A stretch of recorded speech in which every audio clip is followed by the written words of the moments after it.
ની વિડીયોમાં વાત કરીશું દેશ અને દુનિયાના સુપરફાસ્ટ સમાચારની।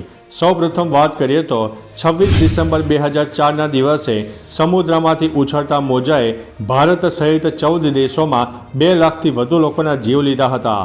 આ તારીખે 8.9ની તીવ્રતાના શક્તિશાળી ભૂકંપે પાણીની અંદર આવેલ સુનામીએ Bharat, Sri Lanka, Indonesia, Thailand, Malaysia, Maldives સહિતના દેશોમાં તબાહી મચાવી હતી। સમગ્ર વિશ્વ શોકમાં ડૂબી ગયું હતું। ભારતમાં સુનામીને કારણે 12,000થી વધુ લોકોના મોત થયા હતા। અન્ય મહત્વના સમાચારની વાત કરીએ તો નેવીને મળ્યું છે INS ઇમ્ફાલ। જાણો તેની ખાસિયત।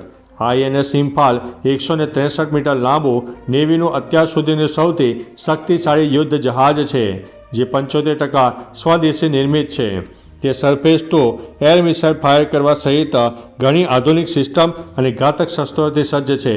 આ યુદ્ધ જહાજ 32 Barak 8 missile, 16 BrahMos antiship missile, 4 torpedo, 2 anti submarine rocket launcher અને 7 પ્રકારની બંદૂકોથી સજ્જ છે।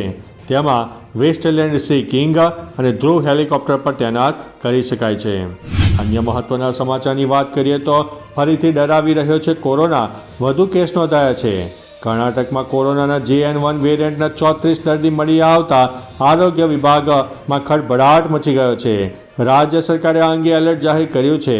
સ્વાસ્થ્ય મંત્રી દિનેશ ગુંડુરાવે કહ્યું છે કે આ વેરિયન્ટથી ડરવાની નહીં, પણ લોકોને સાવચેત રહેવાની જરૂર છે। કર્ણાટકમાં હવે કોરોનાના 430 એક્ટિવ કેસ છે, જેમાંથી 400 દર્દીઓ હોમ આઇસોલેશનમાં છે અને બાકીના હોસ્પિટલમાં દાખલ છે। મોટાભાગના કેસ બેંગ્લોરમાં જોવા મળ્યા છે। તો ચાલો મિત્રો, ફરીથી દેશ અને દુનિયાના સુપરફાસ્ટ સમાચાર લઈને મળતા રહીશું। ત્યાં સુધી અમને રજા આપશો। નમસ્તે।